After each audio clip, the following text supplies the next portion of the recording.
it was. But, there is a sense that there was more money out there that he's certainly left on the table. Yeah, but he wanted to be in Toronto, and they need him. You can say all you want. They need him, and he's going to be an important guy. I mean, is he going to be the 2, 3? He's going to probably be their number 2 guy still, and so it's a good signing. He left money on the table, obviously, to stay in Toronto as a hometown discount, which you guys alluded to. So I think it's a fair deal. I think it's a good deal for them, and you can't miss a 30-goal scorer, guys. They've already lost Marner in all likelihood, so they had to get Tavares done. Compare him to the other centers that are available out there. There aren't any. Yeah. That's right. So I think it's a good signing by Brad. I really do. Doug, what do you make of all the player movement right now? A lot of bigger names are moving, teams being fairly aggressive, trying to get their people.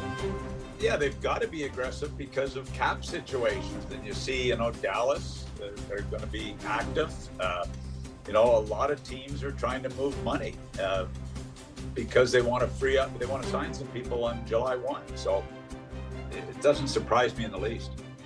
Mac, we've seen a couple of trades already. Paterka was one that we anticipated. He was not happy in Buffalo. He's not ready to make a long-term commitment, including a 5-year deal that he ultimately got out of Utah. But what are you hearing on the Buffalo front? And ultimately, was this wise of Kevin Adams? I mean, they've got to fix this problem. I mean, I was in Columbus for a number of years. Nobody ever asked for a trade. And that was a new franchise in Columbus. Nobody ever asked for a trade. And you see this, just look at the list of guys they've had to trade in the last couple of years. It's frightening. And I think I like the defenseman. But this Paterka has a chance to be an unbelievable talent. And he got big money, no denying that. But I don't get what the problem is, why they don't want to be there. Winning is one thing, I get that, but there's more to it than just losing. What are your thoughts on the Dobson trade? The Islanders pretty interested, it seems like, in trying to get back into the draft for Hagens, sorry. But they lose Dobson here, $9.5 million to Montreal. What are your thoughts on that trade? I like it for Montreal. I think, for whatever reason, he didn't seem to be appreciated on the island. Right. You know what? I know there's some warts to his game. I get all that. He puts up, he's capable of being a 70-point guy. We've seen that. I think Montreal is a real nice fit for him. I don't know why they were so. I've listened to this for 2 years that they weren't happy with him. I know he doesn't play the physical game. He's got to be tougher in front of his own net. He's a quality kid. He's a PEI kid. He's a Summerside kid. Quality, great family. I like it for Dobson because I think he needed a change. It costs Montreal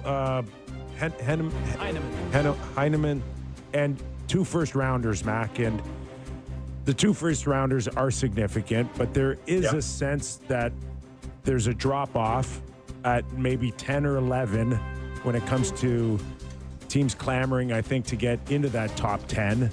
And at 16 and 17, as a general manager, how difficult would it be to give up those picks? And do you recall always at your draft table where you just hit a hard line on where the talent drops? Yeah, everybody knows where the talent drops. It's in every draft. It could be, it could be as high as 3. I remember a draft where, Cam Barker went 3rd overall, and it was a major drop-off after, Malkin and Ovechkin. Ovechkin, Malkin, and Cam Barker went number 3. So, it drops off early in some stages, and typically you get to the mid numbers. And I think often back to when Getzlaf and Perry went late first round. We were praying we were going to get Perry in the second round because we had the second pick in the second round. And he goes, 25 to Anaheim? Getzlaf was a late first round pick that people liked him, but mean, nobody saw the two of them becoming Hall of Famers, I'll tell you that. So there's drop-offs every year, and it varies. But, and you don't know. I mean, you get guys, I had a couple of 7th-round picks that played 900 games in the NHL. Chris. So it's all over the map each year. So tonight is the theme of your book, Draft Day, is it not? Do you feel a special affiliation to this event tonight? You selling copies? I feel so special about it that I probably won't even watch it.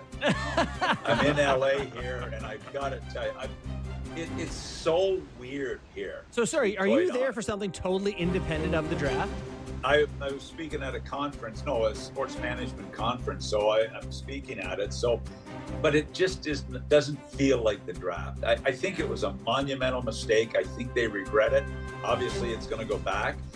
We knew the GMs wanted this, and I think they're going to be disappointed. And I know they are here in LA. I mean, it just is not, the energy that typically is around the draft is not here. Mac, part of the news coming in, and it's been fast and furious the last 24 hours, is an agreement on a new CBA that runs 4 years here. Contracts somewhat shorter at 6 and 7 years now.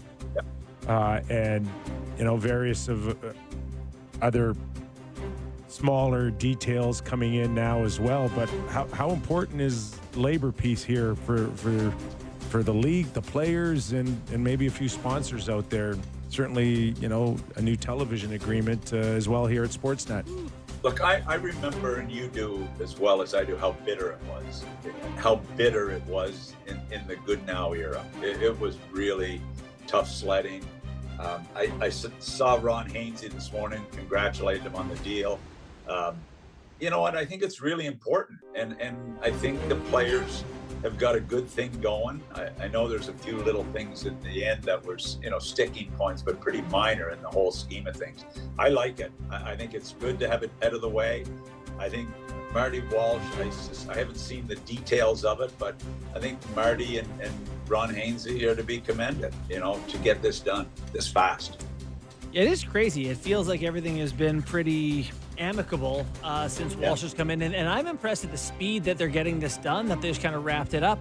84 games and a playoff cap stand out to me, Doug. These seem like two different things. Playoff cap we totally needed. 84 games, Seriously, is that painful or what? I mean, like we've said, if there were 70 games, the quality would probably be better.